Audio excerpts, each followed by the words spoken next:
Greetings to the wonderful name of our Lord Jesus Christ. As the year ends, I know and I believe you will be blessed through this message by Pastor Jay. I know marami po sa atin duman tayo from so many downs, then little probably ups. And maaaring some of you dumaan ka sa marami namang ups, little downs lang ng buhay mo. And the Bible says there's a time for everything, there's a season under heavens. That's why today, maganda po yung message na babahagi sa atin ni Pastor Jay all about the lessons in seasons. And with that, tune in. Today, I'd like to share to you about seasons. Sabihin po natin lahat, seasons. Okay?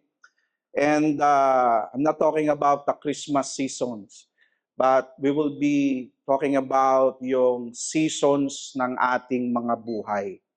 Okay? Pag sinabi pong seasons ng buhay, yan po yung mga pinagdadaanan po natin. No? We call it seasons of life. No? Ngayong 2025, matatapos na po. No? Isa po yan sa ating, we will look back doon sa season na ating dinaanan this 2025. Let's just pray. Father God, we thank you, Lord God, for today. As you are here in this place, continue to move, Lord God. Continue, Lord God, to speak to us. Lord God, may we be in your presence, Lord God, today. Mangusap ka po, Lord God. Maranasan po namin ang pag-ibig mo. Maranasan po namin, Lord God, na ikaw po ay may mensahe, Panginoon, sa bawat isa. Panginoon, salamat po, Panginoon. Kami po ay umaasa, Panginoon, Lord God, sa iyong banal na Espiritu na siyang mangunguna sa amin. Salamat po, Panginoon. In Jesus' name we pray. Amen. Amen. Praise God. Hallelujah. Let's open our Bibles in Ecclesiastes chapter 3. Sabi po ng Ecclesiastes chapter 3. Ang title po ng ating sermon today is Lessons in Season. Ecclesiastes chapter 3 verse 1 sabi, "For everything there is a season and a time for every matter under heaven." Naniniwala po ba kayo doon? Na lahat ng bagay, yan po ay may mga panahon. May panahon po, pag binasa po yung Ecclesiastes chapter 3, meron pong mga in-example doon eh. A time to live, a time to die. Diba? Laging may opposite na sinasabi doon ang Ecclesiastes. Yung buhay po natin, ganyan, may mga seasons. Sabihin po natin ulit, seasons. May mga seasons ang ating buhay. Minsan, tayo po ay blessed. Minsan naman ay hindi masyadong blessed. Sabi nga nila sa Tagalog, no? Para daw gulong ng palad, minsan nasa ibabaw, minsan nasa baba. Sino dito na-experience mo na yun? Paiba-iba. Come on. Diba? Minsan, parang ang bigat ng mga pinagdadaanan mo. Hindi mo maunawaan bakit ganun. No? There are seasons sa buhay po natin. Pinagdadaanan po natin lahat yan. Amen? Pero ang maganda po dito ay yung sinabi po ng Ecclesiastes 3 verse 11. Kasi habang sinabi po yung Ecclesiastes 3 about different kinds of season ng buhay, yung verse 11 po ang kailangan po natin tandaan. Okay? Sabi po ng verse 11, He has made everything beautiful in His time. Hallelujah. Kapatid, kahit ano pang season ang dumating sa buhay mo, mabigat man yan o hindi man maganda yung season na pinagdaanan mo, kapatid, ang pangako ng Diyos, He will make it beautiful. Kaya lang, not in your time, but in His time. Yun po ang kailangan natin maunawaan na yung seasons po natin, no, hindi po tayo ang may hawak, kundi si Lord. At kung tayo po ay magtitiwala at mananampalataya, He will make everything beautiful in His time. Amen? So let us talk about the seasons of life. Okay? Kamusta po ba ang mga season natin? Kamusta po yung 2025 natin? Nung naalala ko po ako nananahimik sa bahay itong 2025 Kasi ano po pahinga, no? Yung season ko is actually sabi nga Lord, di ako sanay ng ganito. Yung walang ginagawa na walang masyadong ministry, no? So tinuruan ako ng Lord na mag-wait, magpahinga, no? Bigla-bigla tumawag si Pastor Chris, Pastor. Binabalitaan na ako, no? Pastor, pag-pray mo na. Hallelujah. Hindi talaga natin, si Lord talaga ang may plano. Amen. Minsan meron tayong mga plano sa ating buhay, pero si Lord ang masusunod.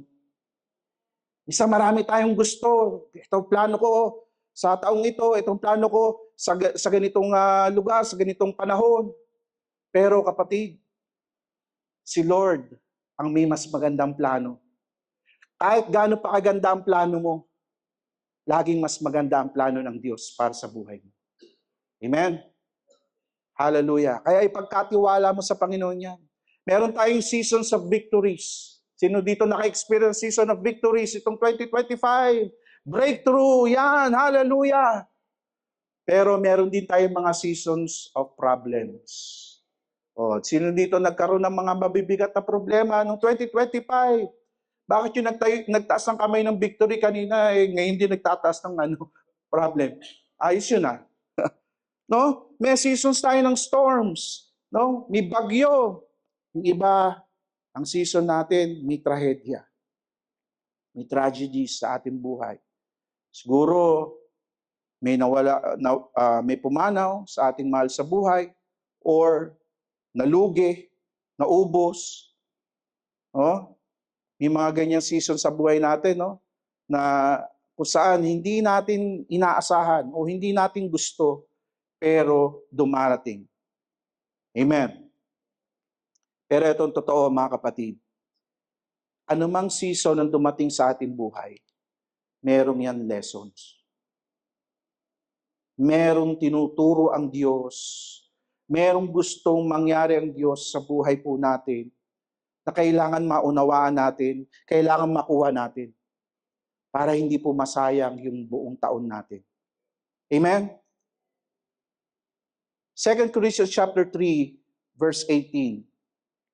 Ang sabi po dito, and we all with unveiled face, beholding the glory of the Lord, are being transformed into the same image from one degree of glory to another.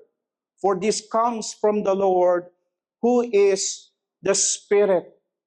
Narinig niyo na ba yung verse na ito?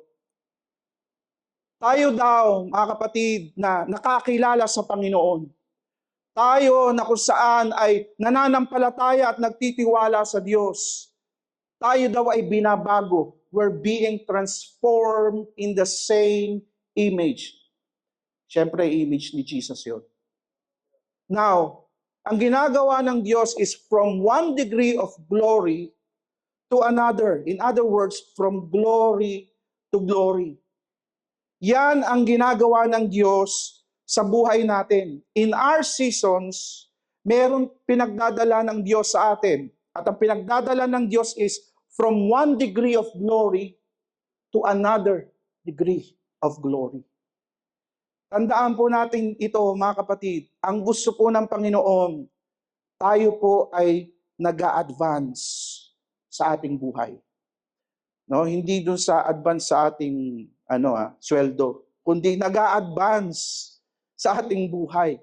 Ibig sabihin, from one glory to another glory, yung buhay Kristiyano mo lalo pang lumalalim para sa Panginoon.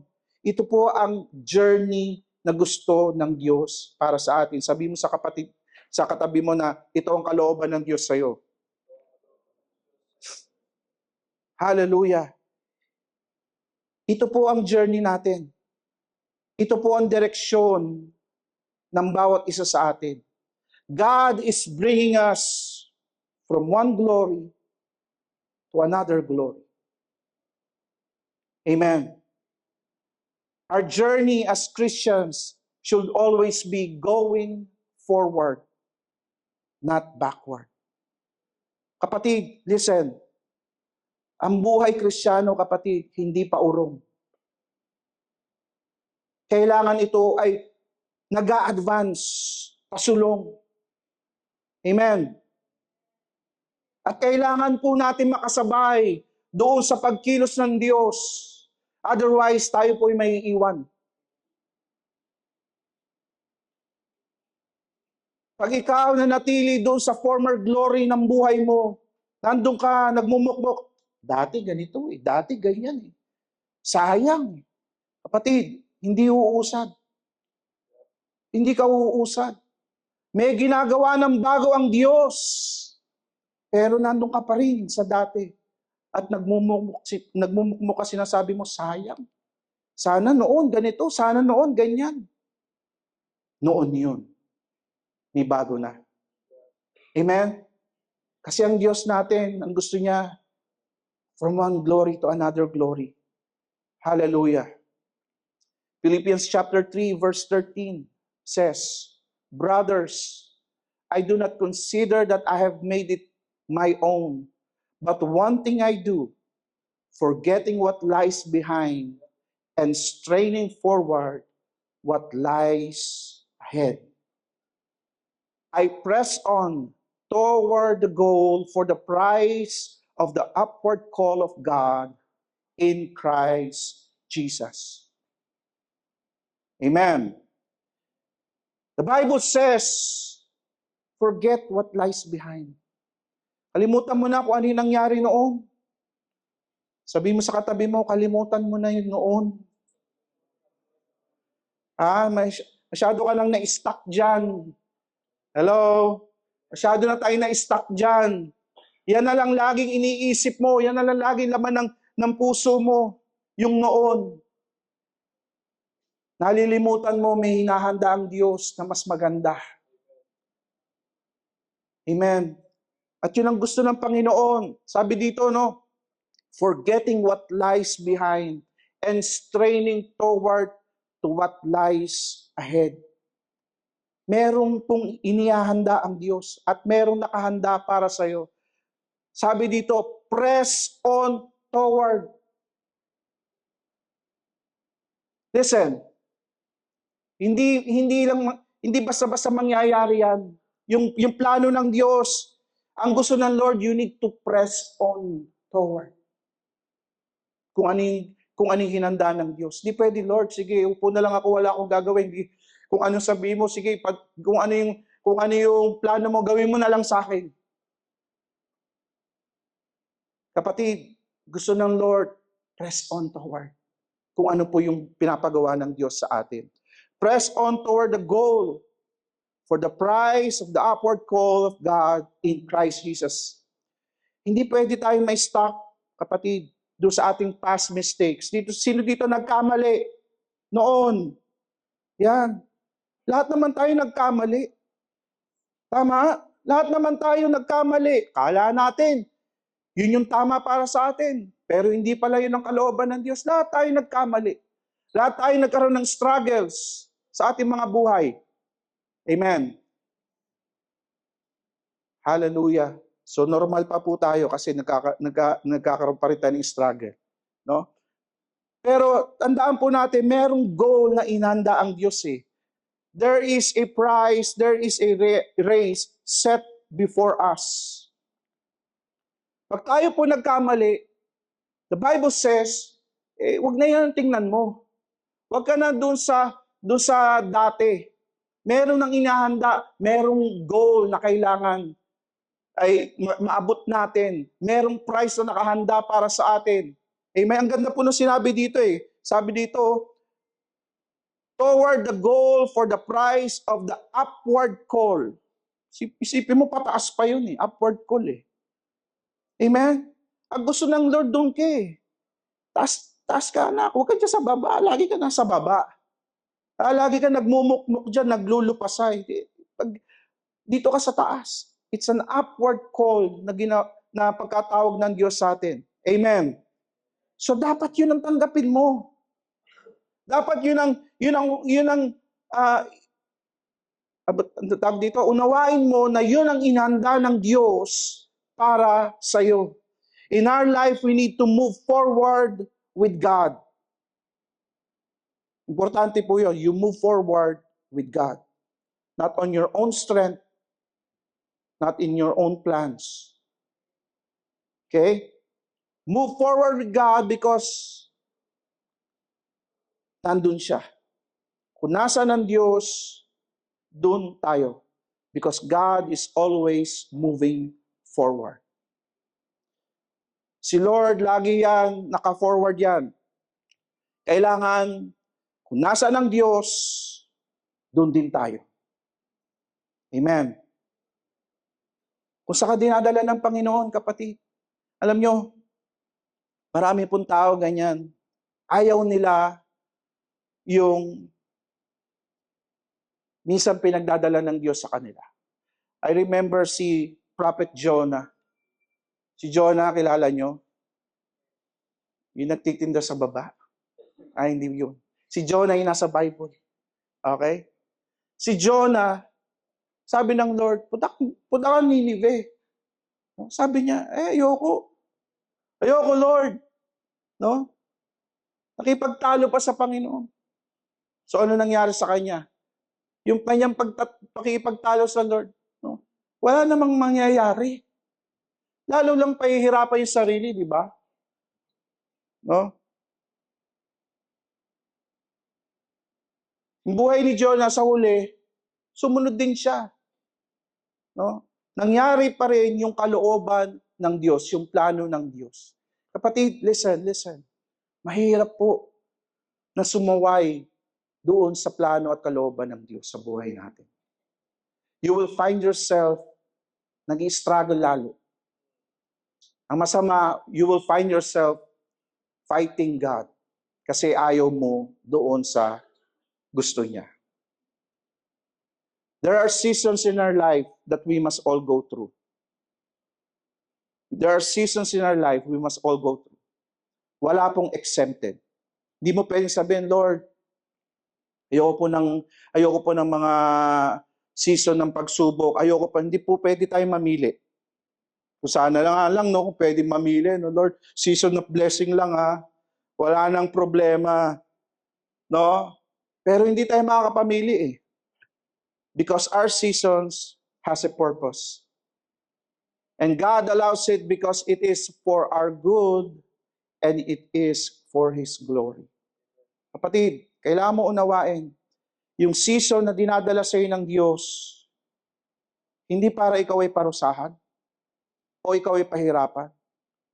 Yan ay may purpose and it is for our good and it is for His glory.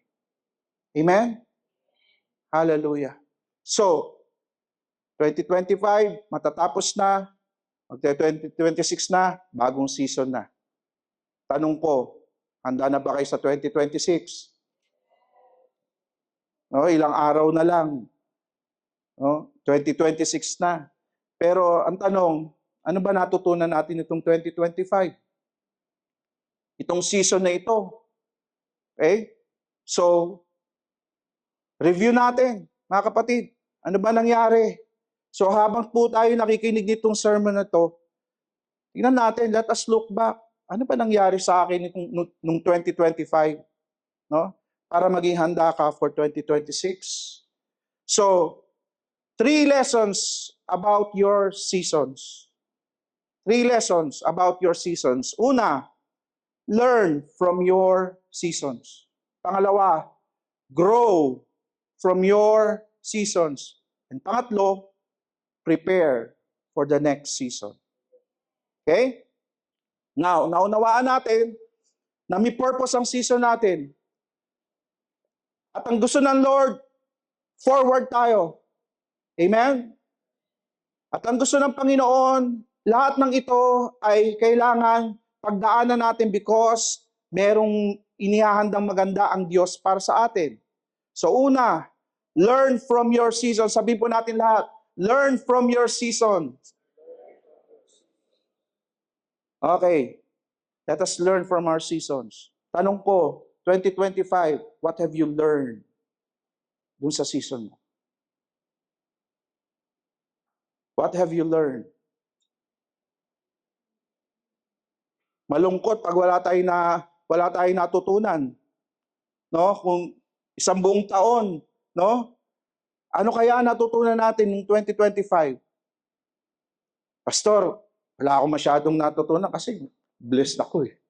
No? Masarap ang buhay ko, dami kong deal, no? May bago kaming mga bagay na binili, no? Pastor, masarap. Meron akong promotion, no? Marami pastor akong kapatid, even in our victories and breakthroughs. May lesson yan. Amen? Even in our victories and breakthroughs, meron pong tinuturo ang Diyos. You need to learn. Okay? Ngayon, sa iba naman, no, may storms sa ating buhay. What have we learned? Kung ikaw itong 2025, maraming bagyo sa buhay mo, kapatid, tanong, what have we learned? Marami kang problems na pinagdaanan, marami kang struggles. What have we learned? Okay? Now, natutunan ko po na pag ikaw ay may problema, huwag mong tawagin problema. No? Ang tawag mo dapat dyan ay challenges. Sabihin po natin lahat, challenges. Bakit challenges? Bakit po challenges ang magandang itawag yan? No? Kasi pag sinabi mong challenges, china-challenge ka. Maraming tao kasi pag nagka-problema, suko ka agad. Hello? Suko ka agad? Naku, problema na naman. Ayoko na, sawan-sawa na ako. Katatapos lang ng isang problema ko, ayun na naman ang problema. Sawang-sawa na ako, suko na ako. Kapatid, huwag mong tingnan na ganun.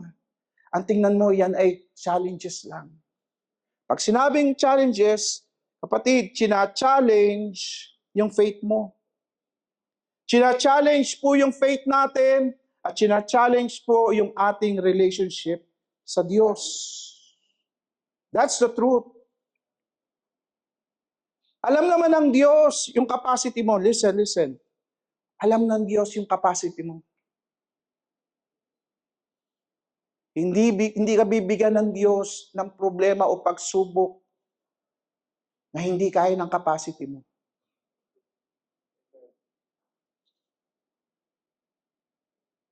Hindi mo lang kasi nauunawaan. Dumarating pa lang, sumusuko ka na. No? Kaya ano po nangyayari? Yung sabi mo na, hindi. Ayoko na. Kapatid, it's a challenge para sa'yo. Amen? Those problems, those storms sa ating buhay, it challenges our faith. Challenges our relationship with God. Did we quit? Nag-quit na ba tayo? No? Or lumabang ka? Sino dito nag-quit ka na kay Lord? Sino dito lumalaban pa rin para kay Lord? Amen? Hallelujah! Yung iba, no, hindi lumalaban kay Lord, nilalabanan si Lord. Problema na naman. Si Lord talaga, grabe. Lagi na lang ako ang napagdidiskitahan. Manong yung kapitbahay ko naman ang bigyan niya ng problemang mabibigat. Hindi na lang ako. No? Hindi challenge yung ang naging challenge sa kanya si Lord no? Listen, one thing is for sure. God fought for you and God did not quit on you. Kaya tingnan mo yung katabi mo, kaya nandyan yan Amen? Kaya tayo lahat nandito. Amen? For the longest time, ito pong buong taon na ito, kapatid, minsan tayo, feeling natin, quit na ako. Feeling natin, di na natin kaya. Kapatid, God did not quit on us. And God fought for us. Amen? Napakabuti ni Lord. Pwede ba natin palakpakan si Lord? Hallelujah. Kaya tayo nandito, kapatid. because si Lord ang nangunguna. Learn from our seasons. Learn from our seasons. Ano ba tinuturo ng Diyos? Bakit ako pinapadaan ng Diyos sa ganito? Ano ba yung tinuturo ng Diyos sa akin? Learn from God. Learn from the lessons. Tanungin mo si Lord, why, Lord? Ask God why He allowed it. Tanungin mo, Lord, bakit? Huwag yung, marami kasi sa atin pag may problema, o dahil nasanay ka na sa problema, tinitiis mo na lang. Titiisin ko na lang to. Lagi namang ganito eh. Kapatid, tanungin mo si Lord, Lord, bakit ito ulit? Lord, bakit ganito ang nangyayari? So that you would know and learn. Amen? Marami kasi sa atin, nasanay na tayo, kala natin, normal lang yun, kala natin yun lang yung talagang, kumbaga buhay mo. You're missing out doon sa lesson na tinuturo ng Diyos. Okay? Look at God's perspective. Tingnan mo, wag yung perspective mo. Wag yung perspective mo lang nakikita mo. Tingnan mo kung ano ba nakikita ng Diyos. Lord, ano ba meron? Ano ba ang dapat? Lord, ano ba ang ginagawa mo? Ano ba yung tinuturo mo sa akin? Not on our own perspective, but God's perspective.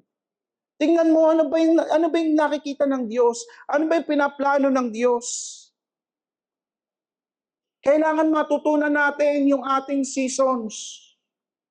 Otherwise, if we don't learn from it, then it is bound to repeat. Diba? Wala pong nag-grade 2 na hindi pumasa ng grade 1. Tama? Kailangan pumasa ka ng grade 1 para mag-level up ka sa grade 2. Pag yung seasons at yung mga tinuturo ng Diyos sa atin, no?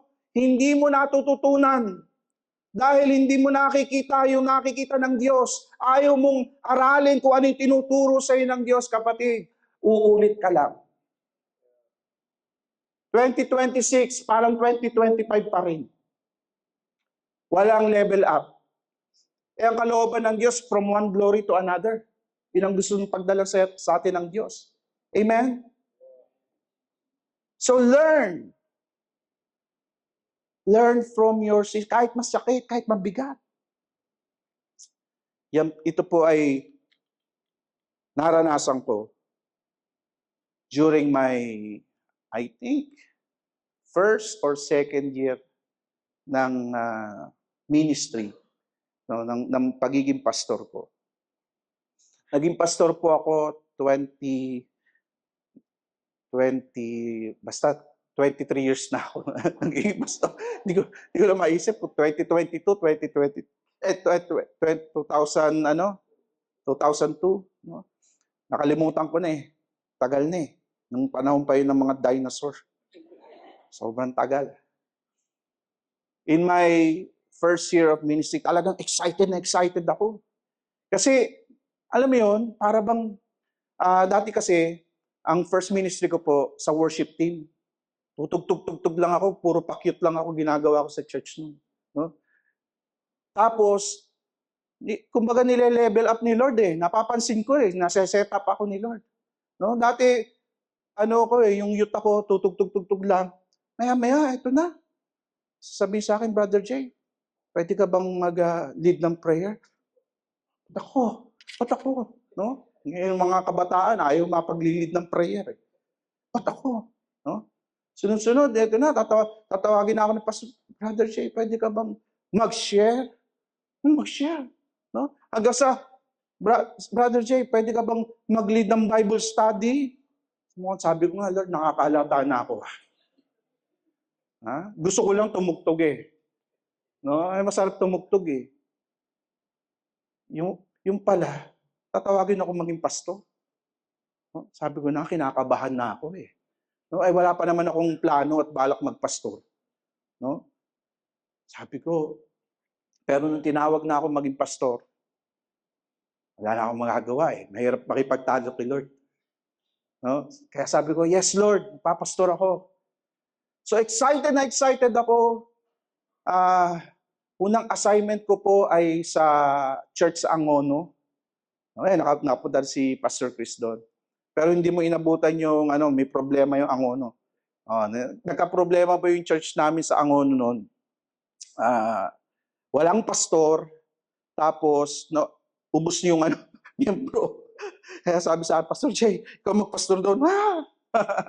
No, ang saya kaagad, unang assignment, no. So, excited ako, trabaho kaagad, no. Nagba-Bible study, nagdadalaw, ganun po sa community church eh. Bible study, nagdadalaw, talagang halos araw-araw yung Bible study. I remember in my first or second year, si Sister Tin po ay may anak na po kami, si Zion. Si Sister Tin po ay nag-aaral ng nursing, no? And nakatira po kami sa Manila that time. Ang church na pinaglilingkuran ko nasa Angono, so bumabiyahe po ako. Babiyahe po ako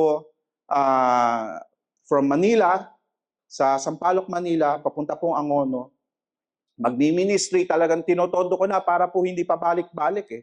So pag ako po nagpunta doon, kasama na yung Bible study, kasama na yung prayer meeting, kumbaga all in na, no? So halos maghapon na po ako nandun sa church. So tuwan-tuwa po ako, excited po ako, talagang kasipag-sipag ko po maglingkod sa Panginoon. Si Sister Tin po is buntis po siya. Doon po sa aming second na magiging anak. 3 months pregnant po siya that time, sabi ni Tim. Ano ba yung sinasabi mo? 3 months pregnant po siya. Alam po namin. Okay? Kaya lang, ang nangyari po ay ganito. Nandun po ako sa Angono, nagba-Bible study, kasama ko po yung mga kabataan. So, biglang tumawag, nire-recall ko eh, kung tumawag sino ba tumawag sa akin? Basta sinabi, that time, no, si Tin ay, she need to go to the hospital kasi nagkakaroon siya ng spotting. Okay? So ako naman, nasa Bible study ako that time, sabi ko, pupunta akong hospital, magkakaroon ng spotting. Nagkakaroon ng spotting. So para bang, iniisip ko parang, teka, tatapusin ko na itong Bible study ko. So, ang nangyari no, sabi ko ata sa kanya, sige, punta ka na sa hospital, susunod na ako. Okay? So, tinapos ko kaagad yung Bible study ko. And then, diretso na ako. Gabi na po ako. Kala ko naman, something na, alam mo yun, di ba, pag ikaw buntis, no, magkakaroon ng konting spotting, then you're okay na, no? Hindi. Pagdating po doon sa hospital, nangyari po, nag-bleed po siya, and sabi po ng doktor, pagdating ko doon, sabi ng doktor, kailangan i-abort. So, sabi ko, 3 months? Eh, syempre buo na yun. No? Kailangan po siyang, tanggalin. Kasi, hindi ko alam naging eh. Oh. So sabi ko, Lord, nandun siya sa operating room. Nandun ako sa labas. Sabi ko, Lord, ano nangyayari? No? Tapos lumabas po yung doktora, yung kanyang OB. Sabi sa akin, I'm sorry, kailangan pong i-abort yung baby kasi nagka-problema. Talagang devastated ako. Alam mo, pinakamatindi sa lahat doon, traumatic eh. Pinakita pa sa akin. Yung nasa plastic siya ganyan. Tapos siya, alam niyo, sabi ko nga, grabe. Yung, sorry sa word para siyang giniling. No? Para siyang giniling na pinakita sa akin. Ito po yung nakuha namin. Gusto ko himatayin eh. No, gusto ko himatayin. Alam niyo, listen. During that time, sabi ko, Lord, kabago-bago ko sa ministry. Sabi ko, Lord, why? Sipag ko sa ministry, I said yes to your calling. Sabi ko, Lord, why? Pero listen, yung why ko sa Lord ay hindi question na kung saan ay china-challenge ko or may doubt. Okay? It is not a why to blame God. It is a why to know yung wisdom ng Lord. It is a why to understand kung ano ba yung lesson ng Diyos doon. Amen? Kasi kung yung why ko ay yung why na to blame God, wala na ako dito. Amen? Pero I know na meron pong inihanda ang Panginoon na much better. Amen? I asked God why, but I never said no to His calling. Amen? Pwede mo naman tanongin si Lord, why so that you would understand. Pero never say no kung ano yung kalooban ng Diyos para sa iyo. Amen? Palakpakan po natin si Lord. Learn from your season. Kaya po nung natutunan ko po yun, sabi ko sa Lord, lalo pa ako maglilingkod. Amen. Lalo pa ako magpupursige, lalo pa akong susunod sa Panginoon. Kaya po pupunta tayo doon sa pangalawa, if you learn from God, you must grow from your season. Okay? Kailangan lumago tayo. You see, our learnings is useless if we don't grow from it. Lahat ng natutunan mo, lahat ng nalaman mo, kapatid, pag hindi ka lumago dyan, useless yung mga natutunan mo. Amen. Learning is when you understand. No, pag ikaw na may natutunan, knowledge. Okay? Knowledge, nadadagdagan yung knowledge mo. Pero when you grow, growing is when you apply what you have learned. Okay? It produces maturity. At yun ang gusto ng Lord. Hindi ka lang matuto, kundi ikaw ay lumago, mag-mature doon sa season mo. Amen? Sabi mo sa tabi mo, mag-mature ka na. May kasamang gigil, mag-mature ka na. Kasi hanggang ngayon, hindi pa nagmamature. Okay? Listen, it is one thing to know about God, about Jesus, about the Bible. It is another thing to manifest it in your life. Meron ka bang kakilalang Kristiyano nang galing sa Bible? Meron ka bang kilalang Kristiyano o someone na kung saan ay ang daming verse, no? Ang daming laging ang daming niyang magaling sa Bible, parang ang daming lesson na sinasabi, kung ano-ano, pero hindi makita sa buhay. Diba? Ang daming ganyan. No? Bible scholar. Lalo na sa internet, ang daming Bible scholar. No? Ang daming Bible scholar, pero pag tingnan mo yung buhay, hindi akma doon sa sinasabi. Hindi akma doon sa kanyang mga natutunan. Okay? Huwag po tayong ganun. Huwag po tayong ganun. Ang dami nating memory verse. No? Pero hindi natin ina-apply sa ating buhay. Baliwala lahat ng knowledge. Baliwala lahat ng learning kung hindi ka mag-grow at magmamature sa buhay Kristiyano. Amen. Fruits, kapatid. Fruits. Yun po ang importante.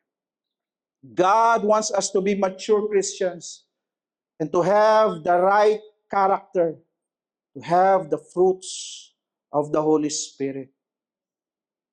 Amen. The seasons, they have a purpose to refine us, to make us more like Jesus. Christ-likeness, kapatid.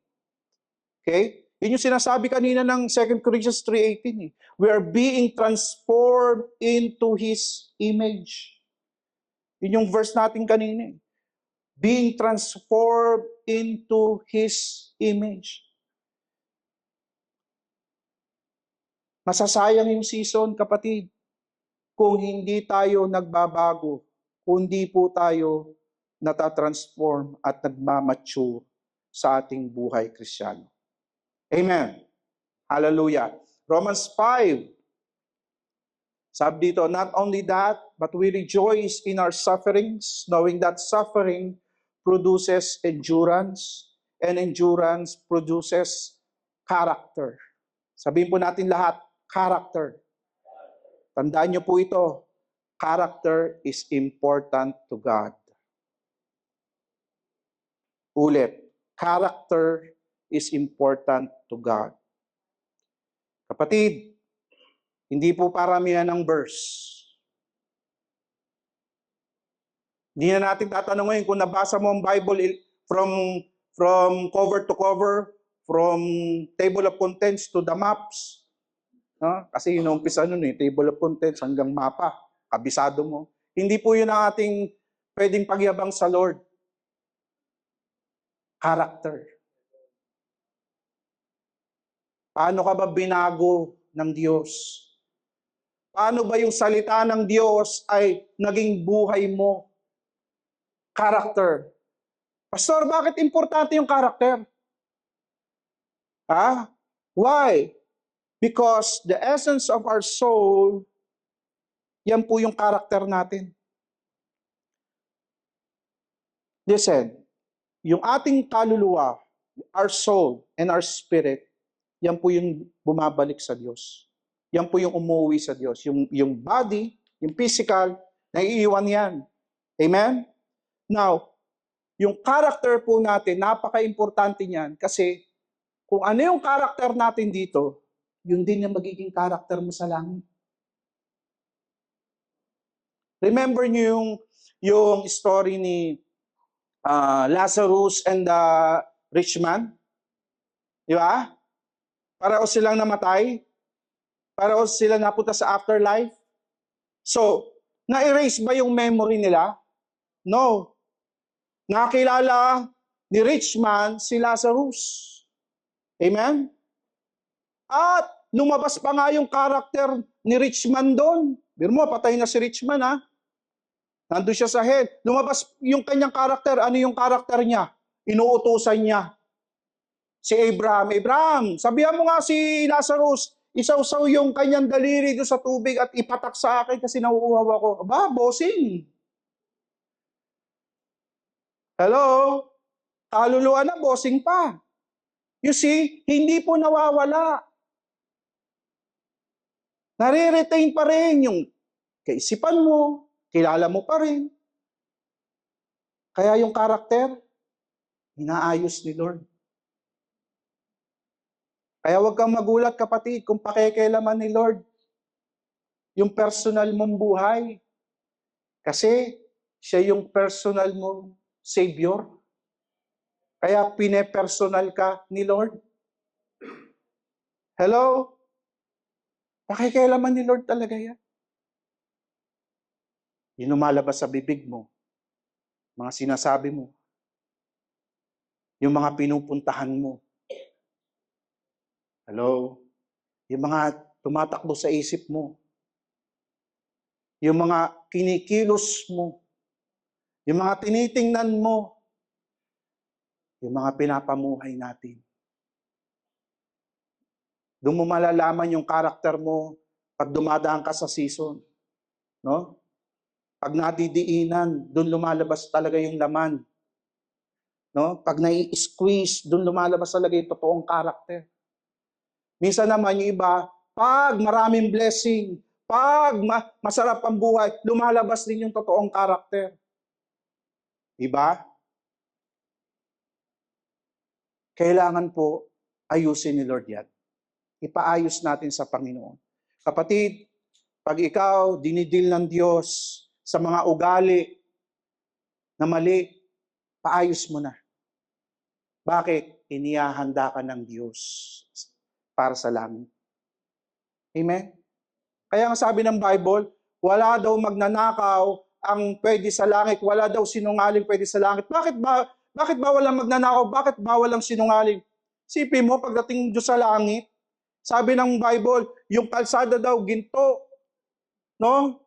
O pag may nakapasok na magnanakaw noon, abay baka ibagin yung mga magkakalubak-lubak sa langit. Bakit? May magnanakaw. Paggabi, makakita mo, tumutunog yung kalsada. Ting, ting, ting, ting. Naunawaan nyo? Kaya ngayon pa lang dinidil na ng Diyos. Habang nandito tayo sa lupa, inaayos na ng Lord. Kasi gusto ng Lord, pagdating sa langit, wala nang problema. Hello? Kaya sabi mo sa katabi mo, magpaayos ka na. Yan, paayos na tayo. Yung karakter, no? Kaya tingnan mo, nire-require ng Lord yung fruits of the Holy Spirit. O basahin niyo yung Bible. Fruits of the Holy Spirit. Bakit? Kasi yan yung karakter na gusto ng Lord na meron tayo. Amen. We need the right character, the right attitude, no, the right mindset para tayo po ay maging panglangit na. Amen. Hallelujah. 1 Peter chapter 6 verse 7. In this you rejoice, though now for a little while, if necessary, you have been grieved by various trials, so that the tested genuineness of your faith, more precious than gold that perishes though it is tested by fire, may be found to result in praise and glory and honor at the revelation of Jesus Christ. Kapatid, we go through fire so that the gold would manifest. Alam niyo kung paano ako kinukuha yung gold? Hindi naman yan pagmina singsing na kagad, pagmina kwintas na kagad yung gold. No. Walang nagmina ng pagmina ng ganong gold bar. No? Lahat po ng gold na nakuha, lagi yan may batong kasama. No? So, madumi po yan. Yan po ay may nakahalo pang copper, meron pang iba-ibang metals. At paano po kinukuha yung gold? Dinadaan sa apoy. Pag dinaan sa apoy, hihiwalay yung dumi, hihiwalay yung copper, hihiwalay yung ibang minerals, no? Tapos dadaanin uli sa apoy. Ganun po, pag gusto ng Lord ilabas yung ginto sa buhay mo, dadaan ka sa apoy. Kaya tayo dinadaan sa apoy, hindi tayo pinaparusahan. Dinadaan tayo sa apoy dahil nire-refine tayo ni Lord. Amen? Inaayos tayo ni Lord. Come on, palakpakan natin ang Panginoon. Our seasons should transform us into the likeness of Jesus. Okay? Dapat yung season natin, no, dapat binabago tayo niyan. Dapat yan ay Christ-likeness ang nagiging produkto sa atin yan.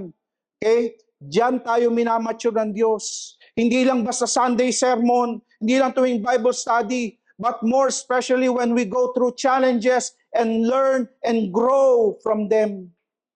Sabi nga natin, hindi yan paramihan ng verses, paramihan ng ina-apply sa buhay. Okay? God's words, yan po ang guide natin sa buhay natin, and the presence of God is our strength. Seasons reveals what we learn about God's words. Yung season natin, kapatid, pag tayo dumadaan dyan lumalabas, ano ba talaga natutunan mo? Sa salita ng Diyos, seasons reveals the quality of our faith and relationship with God. Yung season natin, dyan lumalabas yung totoong kalagayan ng buhay mo, totoong pananampalataya mo, totoong relasyon mo sa Diyos. Kaya pansinin mo yung sarili mo, kapatid, pag ikaw may season na dumadaan sa'yo, mabigat, tingnan mo yung reaction mo. No? Pag tayo dumadaan sa season natin, that is the time na dapat natin ina-apply yung ating mga natututunan sa Panginoon. Kapatid, malalaman mo yung isang Kristiyano pag mature. Tingin po kayo dito. Malalaman mo pag ikaw nagmamature. Pag ikaw sensitive, okay, sa pagsunod sa kalooban ng Diyos. Malalaman mo yung isang tao pag siya po ay nagmamature, pag ang iniingatan na niya, yung pangalan ni Jesus sa buhay niya. Kasi Kristiyano na siya eh. Kasi para sa Panginoon na siya. God wants Christ-likeness in our life. Less of us, more of Jesus. Amen? Pangatlo, praise God. Pangatlo is prepare for the next season. Sabihin po natin, prepare for the next season. Listen, the key to be prepared for the next season is to accept it. Para maging handa ka sa next season mo, kapatid, tanggapin mo na merong next season. Marami pong tao kasi, ayoko niyan, kasi ayoko dumaan na naman, ayoko na naman ng pagsubok, ayoko na naman ng storm, kapatid. Walang exempted eh. Sorry no? Pwede ko sabihin sana sa iyo na wala eh, pero meron eh. Ang susi para ikaw, ma-prepare, tanggapin mo na dadaan ka. Amen? It will come, kapatid, at hindi ka na dapat magulat. Maraming tao kasi gulat na gulat pa. Bakit ako may problema? Bakit ako may pagsubok? No? Kapatid, part talaga yan ng refining Lord. Okay? We struggle because we don't know the purpose of our seasons. Kaya tayo nag-i-struggle eh. No? Hindi kasi natin naunawaan yung purpose ni Lord. Tingnan niyo po, ito ang ganda ng example eh. Luke chapter 22 verse 42. Ang magandang example si Jesus. Si Jesus po, sa mga susunod na oras, during this time, ay siya po ay ibibetray na. At ang mga susunod na oras, siya po ay pahihirapan na. At siya po ay ipapako sa krus. Siya po ay nagpe-pray sa Garden of Gethsemane. Sabi dito, saying, Father, if you are willing, remove this cup from me. Nevertheless, not my will, but yours be done. You see, alam ni Jesus yung season eh. Alam niya na darating na yung time na siya ay ibibetray ni Judas. Darating na yung time na lahat ng kanyang disciples ay magkakanya-kanya na. Darating ang time na siya ni Peter, no? At darating time na siya po ay ipapako na sa krus. Nagpe-pray si Jesus. Alam niyo yung season na yun eh. Sabi niya, Father, if you are willing, remove this cup from me. Pero sabi niya rin, nevertheless, not my will, but yours be done. Marami sa ating ganyan eh. Lord, ayoko ng problema. Lord, ayoko ng pagsubok. Lord, ayoko na dumaan sa mga seasons na ito. Tanggalin mo na. Alam niyo, kahit ang Panginoong Hesus dumaan dyan. He could have said no. Di ba? Nung nagpe-pray siya, pwede niya sabihin, ayoko, masakit to eh.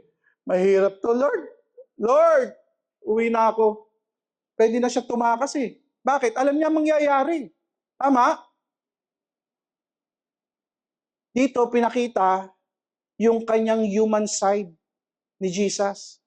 Alam niya masasaktan siya, alam niya mabibetray siya. So yung human side ni Jesus nagtatalo during his prayer in Gethsemane. Sabi niya, if you are willing, remove this cup from me. Pero listen, kailangan niyo matutunan ito. Dito rin sa time na ito, kung pinakita ni Jesus yung human side, pinakita din ni Jesus kung ano yung capability ng lahat ng tao. Alam niyo kung ano? Jesus also showed the capacity of every human. We can choose God. Amen. Pwede mong piliin yung kalooban ng Diyos. Si Jesus, alam niya, nahihirapan siya. Naglalaban yung kanyang pagiging tao. Pero hindi niya hinayaan na siya ay matalo. pinili pa rin niya ang Diyos. Pinili pa rin niya ang kalooban ng Diyos. Ibig sabihin, kapatid, listen, in your seasons, choose God. Piliin mo pa rin, yes, Lord. Kung kalooban mo, yes, Lord. Ikaw po ang maluwalhati. Amen? We must choose God. Kailangan meron tayong full submission to God. Ipagkatiwala natin lahat sa Diyos. Amen? Isaiah 55 verse 9, for as the heavens are higher than the earth, so are my ways higher than your ways, and my thoughts are than your thoughts. See? We may never fathom all of God's ways and thoughts, but we can be assured that if we are pag tayo nasa Diyos, we are in good hands. And we can trust God and put our faith in Him. Listen, minsan hindi mo talaga mauunawaan eh. Pero listen, hindi naman ito para maunawaan mo. Kailangan, minsan tayo, ang gusto ng Lord, magtiwala lang tayo sa Kanya. Amen? Hallelujah. Pagkatiwalaan mo ang Diyos in your season, sasabihin natin, Pastor, ang hirap-hirap ng may problema. Amen? Sino dito gusto problema? Wala. No? Ako rin, bababa ko yung kamay ko. Okay? Wala naman taong gusto dumaan sa problema. Amen? Meron po ako narinig. Ito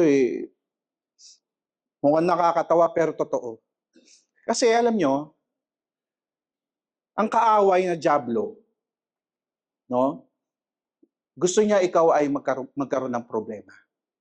No? Gusto niya, bibigyan ka ng problema, atakihin ka niya. Okay? Bigyan ko kayo ng tip. Yung problema kasi, ang gusto niya, problemahin mo siya. Diba? Kaya nga problema tawag sa kanya eh. Okay? Ang gawin mo ganito, huwag mo siyang problemahin. Diba? Yung problema, huwag mong problemahin. Ano mangyayari? Yung problema, mamumroblema. Bakit? Kasi, ang gusto niya magka-problema ka, pero ayaw mo siyang problemahin. So siya ngayon na nagka-problema. Amen? So pag yung problema, namumroblema kasi ayaw mo problema, okay? Titigil na siya. Sabihin niya, ako pa namumroblema sa'yo. Gusto ko nga ikaw magka-problema, pero ako pa nagka-problema, alis na nga ako. Hallelujah. Amen? Marami sa atin kasi problemado. Ano yung pagkatiwala mo niya sa Diyos? Manampalataya ka. Amen. Hallelujah. No, wag mong problemahin ang problema, hayaan mo yung problema mamroblema. Yan, nagkakabulol-bulol na ako. We cannot escape our seasons, kapatid. We cannot escape our seasons. Ang dapat nating ginagawa, kapatid, in our seasons, pray more. Learn to pray more. I don't know no kung sa atin ba ang reaksyon natin sa problema lalo pa tayo na nalalapit sa Diyos. Dapat ganoon eh. May mga tao kasi pag namomroblema, lalong lumalayo sa Diyos. Mali yun. Bakit? Ang makakatulong na nga lang sa iyo, si Lord eh. Lumayo ka pa. Pag ikaw may problema, pag ikaw may pagsubok, no? Hayaan mo problema yung problema, lalo ka mag-pray. Kasabihin ni Satan, naku, hirap palang bigyan problema to, lalo nagpe-pray. Gusto ni Satan, wag ka mag-pray eh. Di ba? Pag kinulit ka ni Satan, lalo ka mag-pray, mag-fasting ka pa kung gusto mo. Learn to pray more. Amen? Ganon ang tamang reaction. Lalo ka pa mag-grow. Sabi ng Bible, pray without ceasing. No? You learn to pray in the Spirit, mag-pray ka lagi. Ano pa? Pag may problema, learn to worship more. Tindihan mo yung worship mo. Kung dati yung pag ikaw nag-worship tumatalon, mga 1 dangkal lang, gawin mong 3 dangkal yung talon mo. No? Kasi minsan tayo pag tumatalon, kumari lang tumatalon. Pero nakalapag pa rin. No?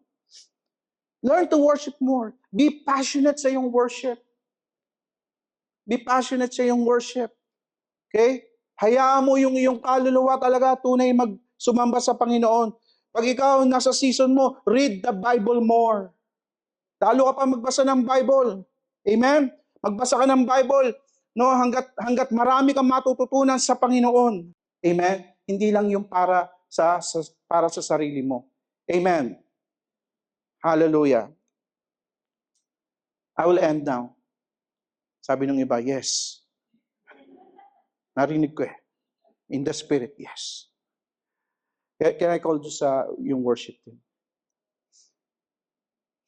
See, sometimes we ask God to stop the season. Sabihin natin, Lord, wag na lang. But we don't understand, may purpose yan. Merong lesson to be learned. We need to go through it so that we will grow and mature. Makinig kayo mabuti. Meron kasing mga tinuturo yung pain, yung failure, yung storm, na hindi kayang ituro ng blessings. Hindi kaya ituro ng victories and breakthroughs. That is why si Lord, para matutunan natin yung mga deeper things, He allows it.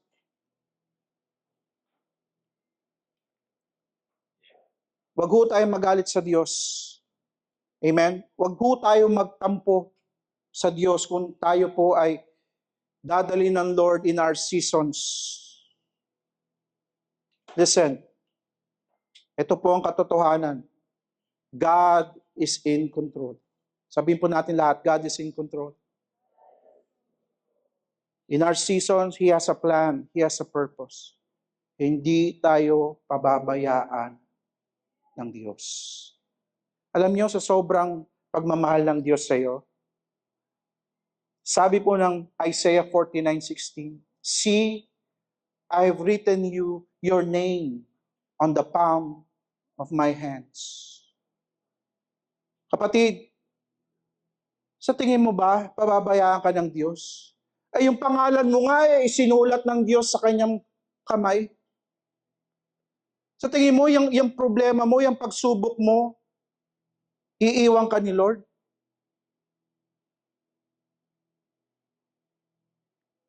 Mahal na mahal tayo ng Panginoon. Ito totoo, in your next season, God is already there. Nauna na si Lord. Pag ikaw in-invite ni Lord sa next season, nandun na rin si Lord.